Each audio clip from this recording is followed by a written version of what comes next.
Aujourd'hui dans Explique-moi, on va se poser une question. Est-ce qu'un jour on viendra à bout des maladies contagieuses ?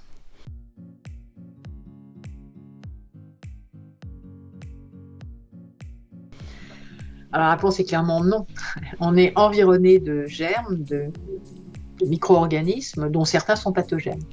La vraie question qu'il faut se poser, c'est qu'est-ce qu'on est capable d'accepter avec une production en élevage normal, avec une vie, avec avec des personnes, entre guillemets, c'est-à-dire est-ce que la maladie est zoonotique, pas zoonotique, et si elle est zoonotique, est-ce qu'elle est grave ou pas grave, parce que je ne vous cache pas qu'il y a des maladies zoonotiques contre lesquelles on ne lutte absolument pas de manière collective, hein. Par exemple, la teigne, maladie zoonotique très fréquente, d'une gravité très très limitée chez l'homme. Donc quand on a la teigne, on se soigne et puis voilà, quoi, hein.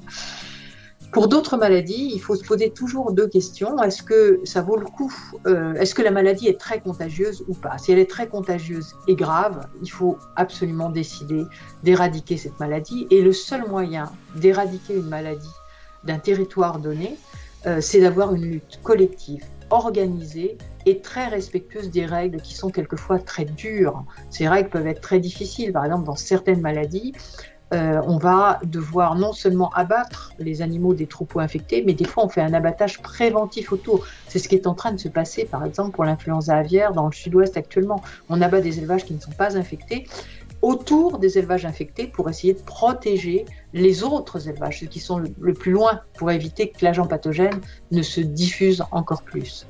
Donc, pour ces maladies-là, il est nécessaire que les éleveurs soient solidaires entre eux, qu'ils se groupent. Ça s'est fait dans les élevages bovins, par exemple en groupement de défense sanitaire, hein, qui existe toujours aujourd'hui et qui promeuvent ces luttes collectives, qui aident les éleveurs à les mettre en œuvre sous l'égide de l'administration.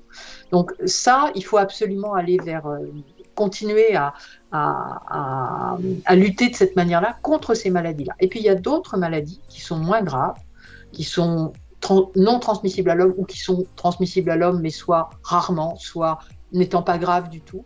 Et à ce moment-là, on peut s'interroger sur l'importance d'une lutte collective aussi rigoureuse. Donc il faut sans doute avoir des luttes plus individuelles, qui sont souvent fondées au départ sur une vaccination qu'on choisit ou qu'on ne choisit pas, qu'on met en œuvre ou pas plutôt, et puis sur des mesures qui sont plus douces, qui sont moins violentes, parce qu'il faut vivre avec ces agents pathogènes, parce qu'il y en a beaucoup autour de nous et qu'il continuera toujours à y en avoir beaucoup autour de nous.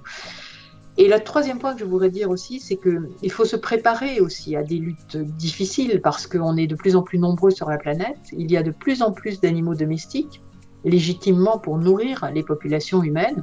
Et donc ces densités animales, en connexion étroite avec les densités humaines, elles-mêmes, tout cet écosystème particulier, en contact étroit avec l'écosystème naturel, sur lequel il empiète de plus en plus, malheureusement, hein, mais c'est la réalité de la production, crée des conditions favorables à l'émergence de nouveaux agents pathogènes. Donc il faut s'y préparer et bien avoir en tête, être capable de faire la différence entre ceux sur lesquels il faut impérativement une lutte très dure, très ferme, immédiate et très organisée, et puis ceux sur lesquels on va lâcher les choses parce qu'on ne peut pas lutter contre tout.